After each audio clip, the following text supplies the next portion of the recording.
Welcome to the Hanging with the Hoopers podcast. Join hosts Tim and Andrew Hooper on today's episode with their special guest, Elizabeth Berg.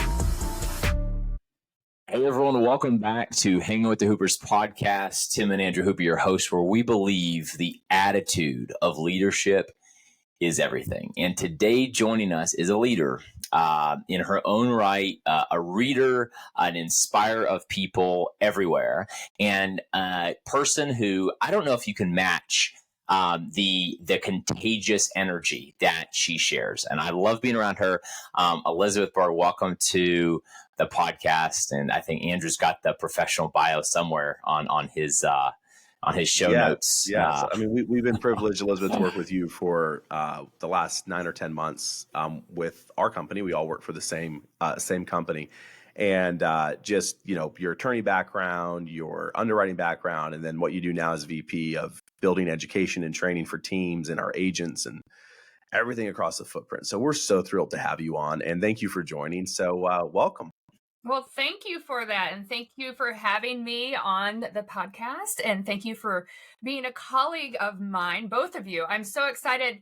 I can't say enough about both of you also because I personally build off of other people's enthusiasm. And obviously the three of us have got some enthusiasm about what we do and talking about leadership and being involved. So Thank you for having me on. Absolutely. So I think you piqued my interest. We were down in Florida for a big company conference, and when you and I got assigned to sit at the same table, and then we were chit-chatting throughout, and we resonated. It was so good. We were trying to pay attention. Be careful who you sit with. Leadership lesson. Be careful what table you sit at. No, but really, it was like a match made in heaven. It was really good. We were talking about just all sorts of things when it relates to the industry and leadership and training and kind of how we're approaching the market different, which is, Tim, what we've tried to always do in our careers, disrupt a little bit and figure out ways to bring more value. And Elizabeth, you were telling me about your background. So just share with all of us listening and here with you, your background and how you got to what you're doing today and your passion for helping teams learn new things. Absolutely. So it's kind of interesting how I wound up in this role. A lady never discloses her age, but when we do some math here, we're going to figure this out. I was an outside claims counsel for various underwriters for 10 years. And then I was an underwriter for 6 years. And then Steve Day hired me to come on board and do education for national agency, and create materials for our agents to use every single day. But throughout all of that, whether I was talking with a judge who is a general practitioner or a new agent that needs a little bit of education, or with what I do now, every time I touch title insurance, every time I touch dirt law, I have to explain it at a level that makes sense for whomever I am working with. Judges, we always think of attorneys. Oh, attorneys went to law school. They know everything. No, we do not. Our general practitioner judges who do an amazing job because they see so much every single day, right? The whole gamut of law. Criminal, divorce, and then you have me coming in with coverage on title insurance. How do I respectfully break it down for them, not talking to anyone like they're brand new, but explaining it and breaking it down into a concept so it relates to them? How do we do that? That's what I've done my whole career. When I'm doing public speaking, knowing the audience and thinking about what level do I need to bring it to them? Where do they want to go at the end of whatever I'm talking about? What are the 2 or 3 nuggets that I want them to have? Right.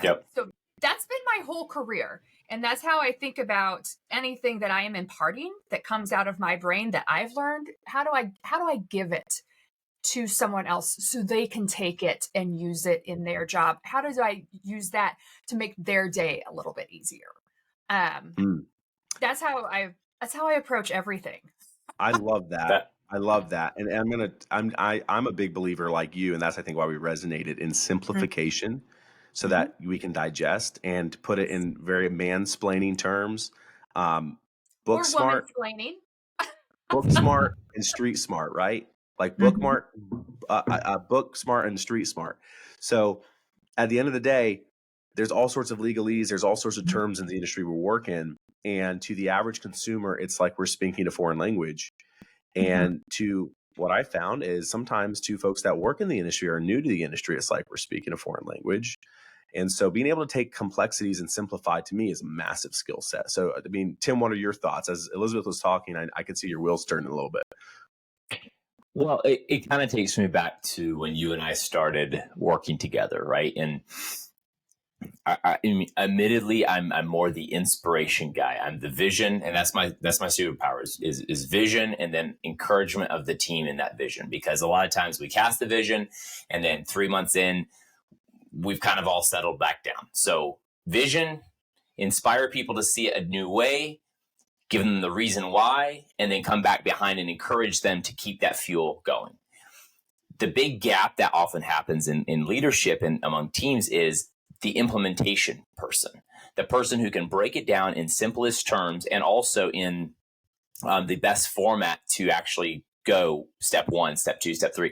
So Andrew came on board, 3 years ago into my world and really started taking some of my trainings and saying, bro, like, it's good, but I want this simplified so that people can go activate. People can go say, here's step 1, 2, and 3. So we started breaking. It was funny. Andrew has now everyone calls him well, I call him the executioner, and it didn't really resonate. It didn't really resonate because he executes, but I was like, that probably doesn't, that gives the wrong image.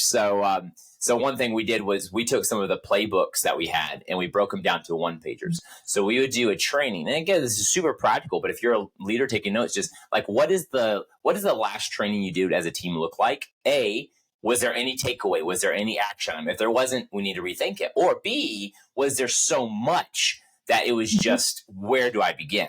So it's all about finding out, have a meeting of, hey, these are the 3 things as a team we're going to go do. And so Andrew came up with a go execute. So we just call them go X's now. So every training, it's a go X. So I joke like he's the go X guy because it has a like a nicer ring than the executioner.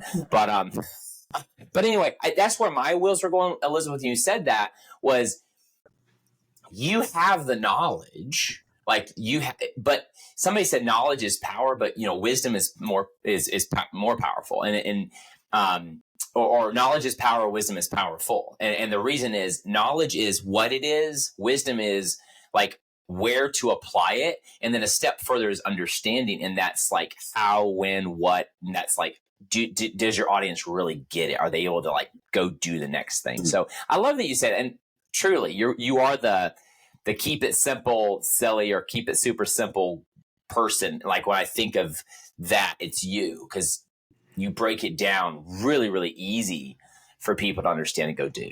Well, and that's the thing that with anything I do, because it's also the delivery style, right? I'll do a PowerPoint, that's fine. Usually if I do a PowerPoint, though, I do a handout that's a 1-pager. And then if it's a more inspirational topic or, wire fraud, what are you going to do? My ask at the end of it always is, what are the 3 things you are going to take back? What are you going to do and implement and think about and change? Maybe it doesn't need to be changed. Maybe it's just going back over something. Mm-hmm. What are your action items? You can listen to me talk. I'll talk to you all day. That's not a problem. I'm 94% extroverted. I'll talk to you in the elevator. But she's one of those. I am one of those. I am. I'm sorry. Sometimes I am. I'm not all of that. I'm pretty much all the time. Anyone, I apologize. If you're not that person, I'm so sorry. I'm so sorry. But at the same time, what are you going to do with what I just went over? Mm-hmm. And to your point, Tim and Andrew, thanks for talking with Tim about that. What are you going to take from this? What are you going to take back? What did you learn? Because it might only be 1 or 2 nuggets that you got from me, and that's okay. Mm-hmm. what are you going to do with that? What is going to be your action? How does that make you wiser? Mm, You know? Right. Right. Yeah. it reminds me of I don't even know if this is a quote. This might just be an Andrewism, but talking about progress is simply taking the next step. Mhm. And so often, and I see this in our industry because of how, in a lot of ways, how reactive we are Mhm. to the changes and the ebbs and the flows of the real estate market. We never end up taking the next step because we're thinking about 10 steps down the road. And in order to implement anything or to train it, bring on a new person or train or teach or grow business, something has to happen before the other. And Tim and I talked on the last podcast about kind of shiny object syndrome and jumping from one thing to the next, looking for like these quick fixes, et cetera, et cetera. So like, let's go a little bit into this idea of how do you, if you're a business owner or a leader and you're not sure where to start, like you maybe you run a small section of a company, you might run your whole company. How do you, like, Elizabeth, in your opinion, how do you take and come up with a plan that moves the ball forward but keeps it simple for your team? Whew, that is loaded. No, Right? But because we see it right all the right, time, like just right, kind of shoot from the hip. right. So let me give a concrete example. When we're talking about best practices, right? There's 7 pillars. Data privacy, pillar 3, and thinking about the IT, that bad boy is gnarly. I get it. I am not an IT professional. I am a lawyer. I completely understand. But there's 7 pillars. Just getting started, making this is when I want to have this done by as my goal date. How am I going to break it down to get there? Maybe just to get rolling and get started. It's kind of like there's some Dave Ramsey in here a little bit when we're talking about saving, right? Everyone knows just getting started, doing one small. It applies also with a major project. So Mhm. maybe it's doing my pillar on licensing. Are all of my people licensed? Do I have a procedure to make sure that everyone stays licensed if my state requires it? Do we need education? Bam, you got one done and you just started rolling. But it's also just, so you got to have a plan with thinking about when I want to have it done by and back it out, but then also scheduling the time. We all know when we're busy in our industry, right? Are we going to do our best practices the Friday before Memorial Day weekend or Thursday when everyone is closing and has all of their stuff in their U-Haul? Oh, not. Don't do that then. Don't plan it. But maybe the first week in June that's coming up, if you want to update your best practices, there's a few hours there, and then blocking it off. And then also communicating to the team, like, this is when I'm going to do it, only emergencies. And having that communication say, this is what I'm working on for our agency. This is when I'm doing it. I need to get this done. Right? Yeah. I think what you just said right there about communication, because I feel like that's oftentimes this is where I missed the boat. Let me not point the finger to others, although we could probably all identify with my weakness here, and we probably all share is I've thought about it so much in my brain that I've assumed everyone else is on that same wavelength. Or I just forget. It's like I need to realize that, hang on, I need to take the time. And oftentimes as we're moving too fast, we need to slow down. We need to take the time to communicate out to the team. Like, here's the why.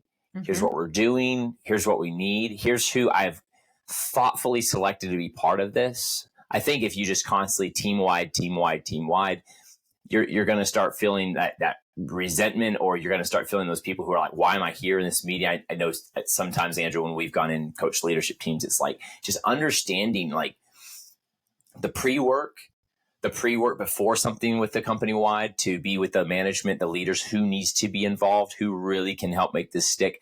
And then going to those people with the communication of, here's what we're doing. Here's why you were selected. When people feel like they were selected and they're supposed to be involved, so much better than it's just always company wide. It's kind of like in marketing, we always say, like, niche it down to certain people you're talking to. Because if it's just everyone, and it doesn't stick. So even within our company, like, who really needs to be involved? Do you have an agenda? And here's another thing. Yes. A lot of people put something on the calendar. There's no agenda. There's no, really over communicate. Be very, very clear on where we're going. And then kind of back to what Andrew, you had asked, and Elizabeth, I love that you said this, you got to go pick the one thing, and then you got to go stick with that one thing. I think we jump so quickly to the next thing, and then we don't give our people time to really percolate. Yeah. And we treat, a lot of times Andrew, you and I just did this podcast, the microwave mindset. Oftentimes we feel like we could just really quick cook a fix or a solution that took us 10 years to get to the spot we're in, and now we're just going to quick fix it. We got to really slow down and give our people time, and just, I think, exercise patience as leaders. But Elizabeth, I love the word you use, communicate. That's where I'm probably the weakest. Again, I think I do a good job, but sometimes I've thought about it up here, and I haven't really distilled it down in writing or in communication with, team facing. So. Absolutely. And the thing about jumping around to different initiatives, if you as the leader and you worked on it and you created whatever it is, and you're so excited about it, you might have been working on it for 6 months. How are you going to train on whatever came out of the work group? How are you going to get everyone on board with what you just did? Because it's not going to work. It's not, whatever you worked on so hard isn't going to be successful unless you give people the opportunity to use whatever you decided to do, and then train on it. And then if it's procedures, audit on it, and then go over what worked, what didn't, and go back and tweak the procedures. I like that you said on the audit, because I think that's a missed piece, and I kind of just want to drill real quick into that. So you're creating a procedure, and you're like, okay, I'm creating this procedure, but how do I even make sure? Like back when I worked in banking, it was like there's procedures of like how you open the branch. Like one person has to walk in at a time, and someone else, and we would watch the cameras, and you'd get audited on that, right? And if you messed up, that would dock you, monetarily from your branch. So, now I'm not saying go put a negative consequence in place for procedures, but you have to have a way to test what you're doing. Sometimes that's sitting in and observing. Let me sit in and watch how my person approves wires for half of a day. Yeah. Let me go sit and watch how my funder is doing their process.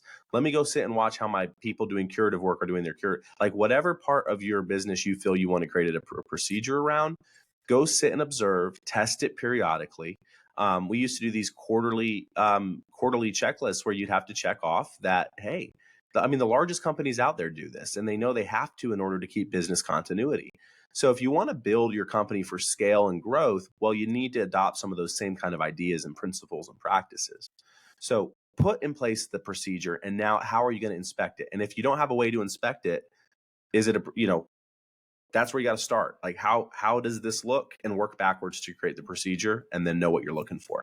And an audit isn't necessarily bad either, because if we are thinking about it as, hey, you're doing this great, or as the owner who doesn't do X every time, if I don't do the wires every single time, but I'm the one that wrote the procedures, when I sit with my person who I hired and trained, and I see what they're doing, is there a better way to do it?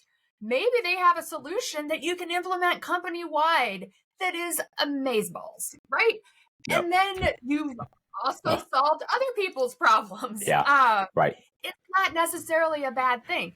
Yeah, you want to make sure you're doing it for compliance reasons and to make sure that we don't have a loss, right? But maybe someone has an idea and we can update procedures. It's not always bad.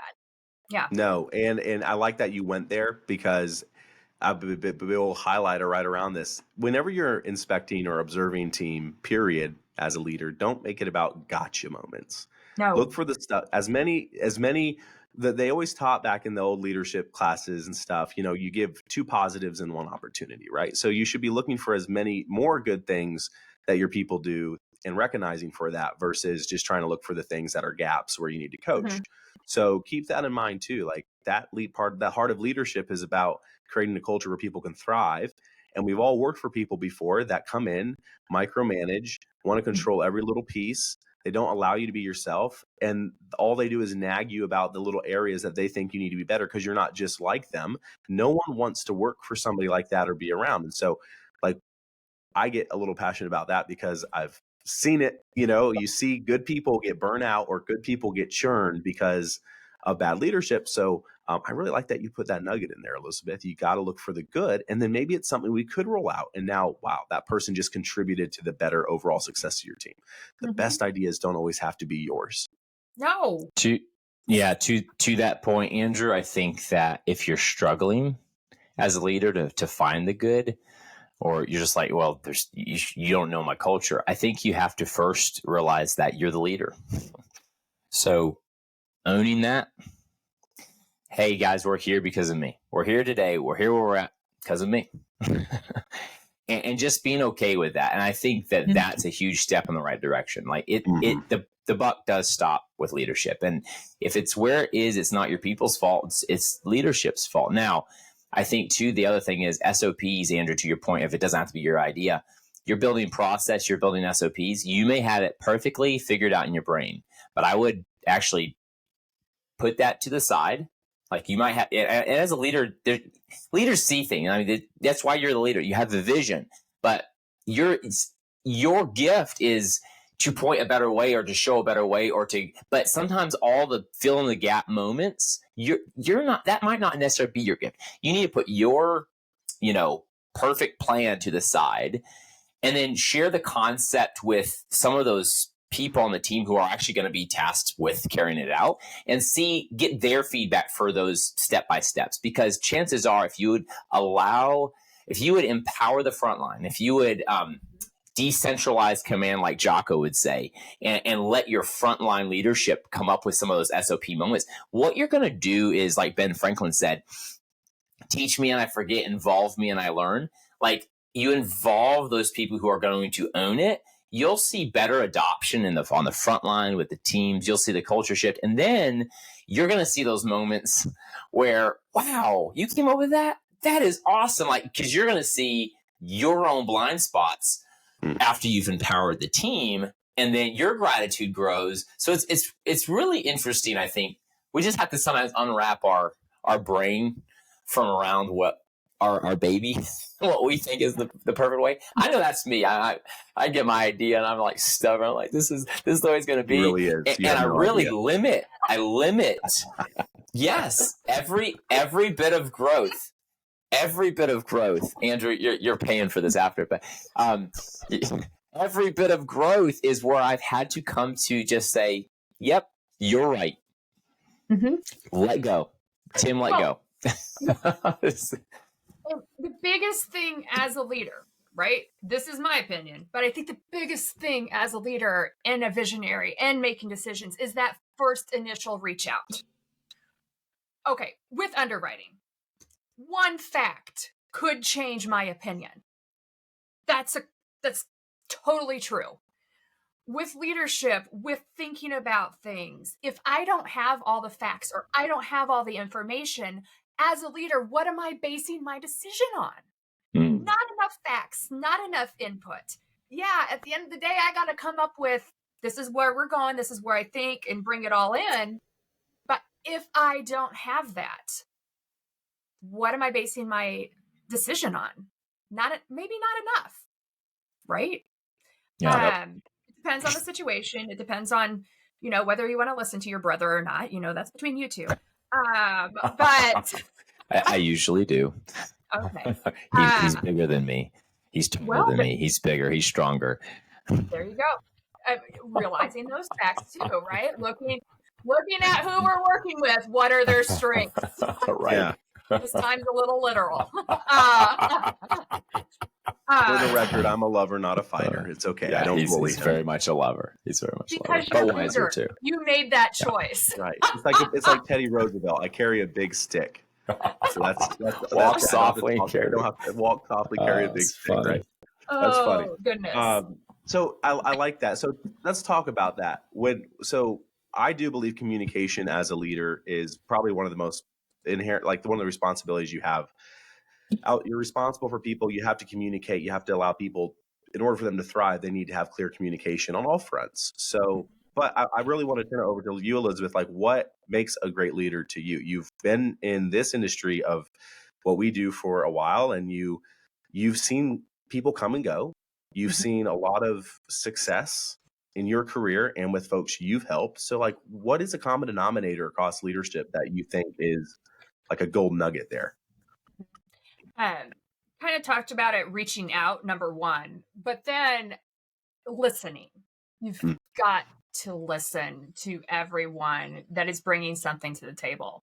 So I do a lot with the American Land Title Association.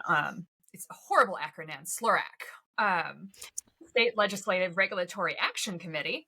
We're looking at state laws and all of that, and state regulations that are coming along. In that role as a leader, you have to listen to what someone is saying. We do a lot of Teams meetings as a group. It used to be telephone calls. We advanced technology. It's the actual listening for what we're hearing from across the country on what is happening. And then asking pertinent questions like, oh, is it this?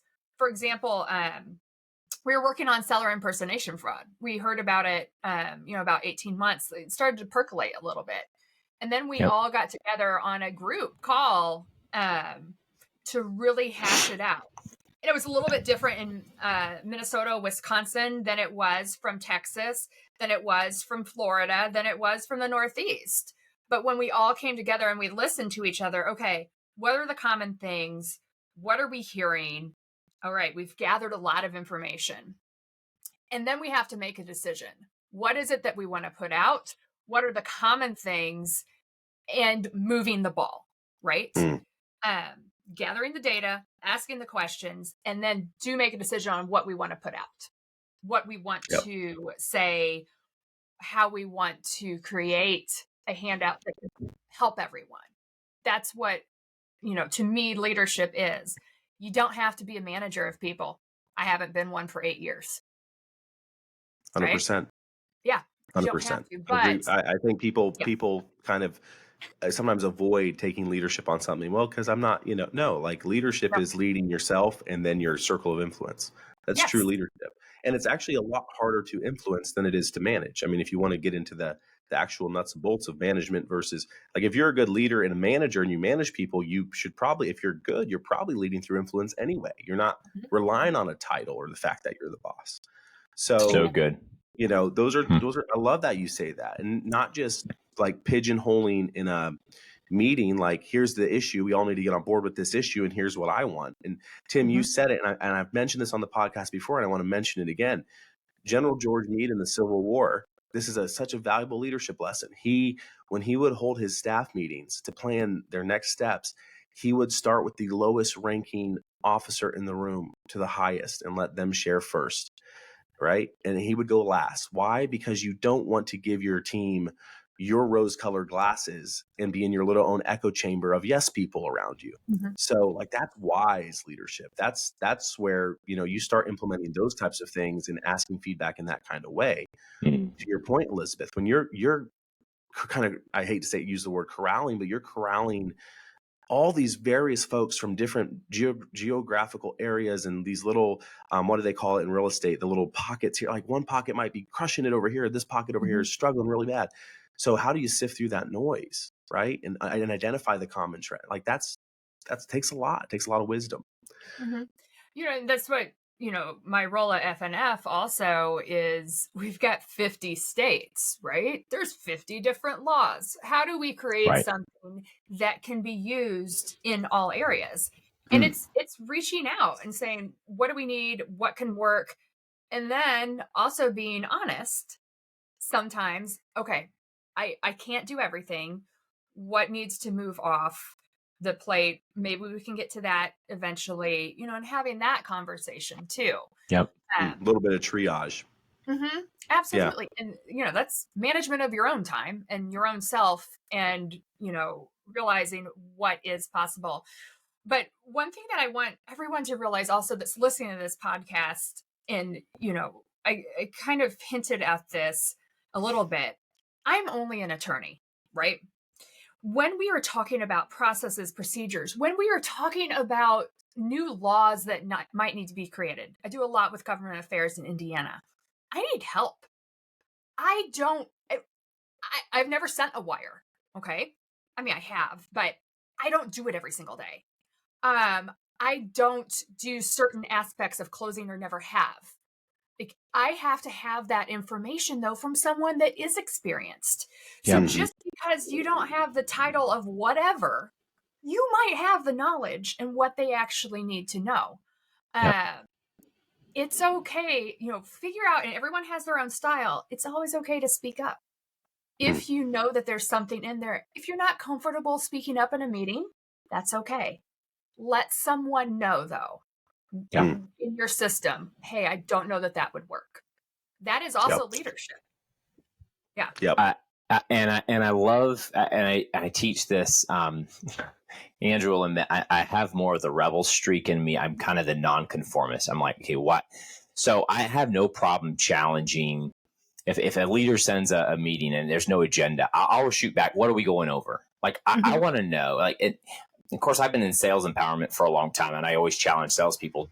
Don't just say yes to everything thrown on your calendar. You need to challenge back because you need to be focused on your time, blah, blah, blah, blah. So it's really been born out of the necessity of I've sat in a lot of wasted time meetings and I'm off like doing things, but I've always been a team player. So it's like, I do want to be involved, but help me understand why I need to be here. Right. But so you don't always have to be the rebel.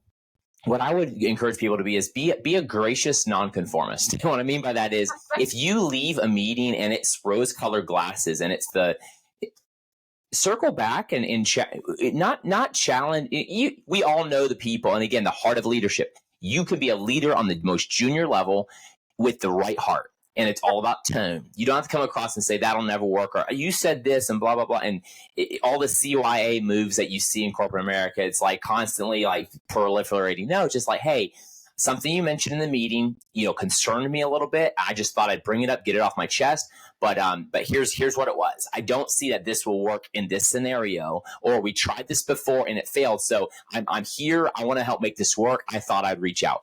The tone of that is like, wow, right? And I don't think enough people say that when they feel it. It's like it's in their gut, and almost in a meeting, they're doing this without doing this. They're just kind of like, we're just going to wait the leader out. This will go away. This is another flavor of the month. And the other thing too, like flip the coin for a second. If you're a leader, watch for those. Watch for the people who are checking out. Circle back with them. What were your thoughts? What did you think? How do you see this being a success? Try to garner that crossed arms gut moments from your people, maybe that they're unwilling to share because maybe before you did snap back or got defensive as a leader, so you've kind of shut them down or taught them how to shut down. Garner that. But if you're in those seat listening and you feel that, say something. I love that you said that, Elizabeth. Say something. Your voice matters, and you are a leader on the front line as you are on the top line. And like Simon Sinek would say, you're a leader. Everyone's a leader. You're either leading the whole company, or you're leading the person to your left and right, or you're leading yourself. We're all leaders, and the heart of leadership, the attitude is everything. So the attitude to speak up, to say something in the heart, the gracious heart of, I don't see this working. I want it to work. I mean, that's so critical. And I don't know that leaders nurture that enough. I know they don't because I've failed many, many times. But so I love that you said speak up. If you see it, say something. Yeah, and we've all failed as leaders, but then you get back up and you keep going. But one thing for leaders to think about too when they're in meetings. So you did it where you crossed your arms. You've got, and this is hard. So I do theater for fun. Looking at your audience, they're not laughing. All right, we got a problem if we're doing a comedy. If we're doing a drama, we're okay. But if we're doing a comedy, the rails are off. Something went wrong. You can have a meeting go off the rails where, everyone's sitting back with their arms crossed. Stop. All right, what am I missing, team? Because this isn't resonating. Talk to me. You don't have to keep going with the agenda that you should have sent out. I completely agree. But what am I missing? Like, open it up right then. The other thing to think about, we're in a more remote environment. We're doing this podcast. We are not in the same state. Isn't that crazy? It is. I love it. And then 3 different states right now. It's crazy. Right? Right. So cool. But with that, as a leader, how are you communicating with people that are remote? How do you know if everyone's cameras are turned? I know we don't like to have our camera on all the time. How do we know that we have people that are engaged when you're talking with them? Yep. When you're in a remote environment, how do you know that they're getting the message? Because if you're just talking to a camera, but you don't see anyone else or no one else answering, think about that too. It's great. So Tim, we just kind of bring that kind of to kind of a form. I'm a big, like, Elizabeth, you might not know this about me, but I like to take big conversations and then, like, again, simplify step by step. So before a meeting, if you're trying to implement a new process or change or something, do you know who your key players are? Go to them and get buy-in before the meeting. Yep. As a leader, yes. You definitely want your key players already knowing where you're going. I think about what Amazon does, where Bezos, for his executive meetings, he sends out a memo, and for the entire first, I think, hour of the meeting or 30 minutes, they all sit and just read the memo quietly, because he doesn't want anyone talking about anything that they have not actually understood. Right. Brilliant. So you're getting some buy-in beforehand. And then, Elizabeth, you hit the nail on the head. Tim, you know me, I like to take this little quote or this phrase for a period of time, and I run with it for a while until I find another one that I like. So right now, I'm on this Voltaire quote, which is, "Judge a man by his questions, not by his answers." Right? So he was in 1600. So I will say, in today's vernacular, judge anyone by their questions, not just a man. And therein lies. I appreciate that, bro. Meeting. Because if you're, to Elizabeth's point, get the buy-in beforehand, you're in the meeting and something's, you don't be the one talking the entire time. Get different people in your team to chime in with their perspective by asking powerful questions. And then, Tim, you said this, arm cross. And Elizabeth, you brought it home so well. You were virtual. You can't see who your arm crossers are. So you need to pick up the phone as a leader afterwards and say, "Hey, Elizabeth, what did you think? What did you like? What didn't you like?" You got to ask for feedback. And if you don't, you may be living in a little bit of an echo chamber, and people just aren't going to perform at that right level. So again, I try to just, those 4 quadrants: before, during, and then after. Well, I guess 3. I can't do math. I was a banker before, but 3 quadrants. We don't do math. It's the rumor. Right. You always have a backup in your pocket, so there's a backup quadrant somewhere. But Andrew, you said something, and just very, very practical here. If you're a leader, just do self-reflection. I don't want you to feel like a massive gut check here. I don't want you to like overanalyze yourself here. And especially if you're a new leader, just listen. Your next team meeting, sit back afterwards and ask, how much of this meeting did I talk? The most successful leaders I know, and the ones that I've enjoyed the most being around in my life, are the ones who talk the least amount during team meetings.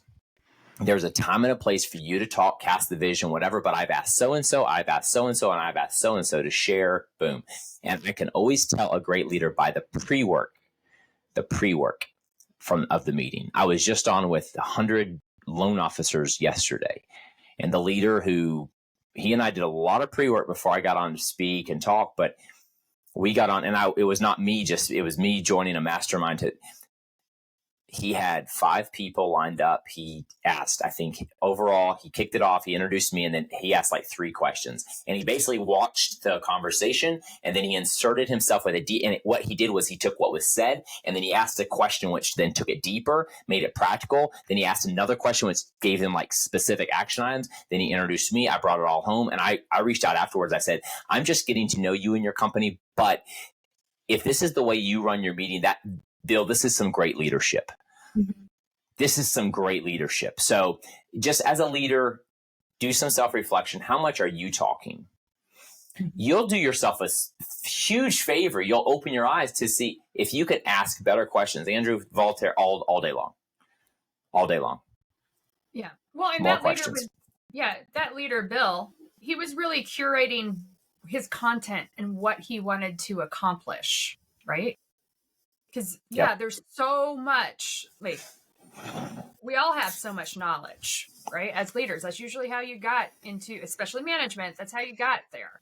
You've got a ton of knowledge, but how do you curate and how do you bring others along with you and think about what you want to accomplish? Absolutely, in that meeting. What is it that you want to accomplish? How do you bring people in? How do you bring it along? So good. Very powerful. We're coming right up here on time. Yep. I'm guessing, Andrew, do you have anything else to say, or should we let Elizabeth give us a golden nugget to take home or take to the theater? I think I'm going to join theater. Maybe that's the secret. Wow. We got to hear Elizabeth's singing voice earlier, and it was great. So I'm not surprised.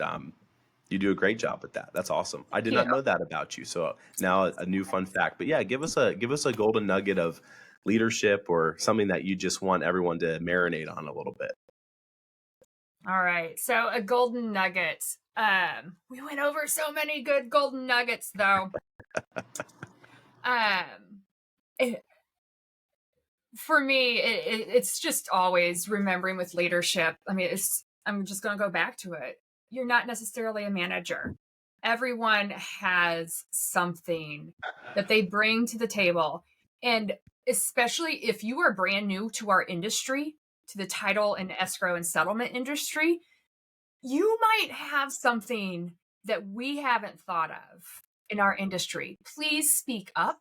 Please let us know how we can be better and more effective. That's the thing. We're all in this together. We're all going to try to make each other better every single day. But just speak up. Just speak up, everyone. Yep.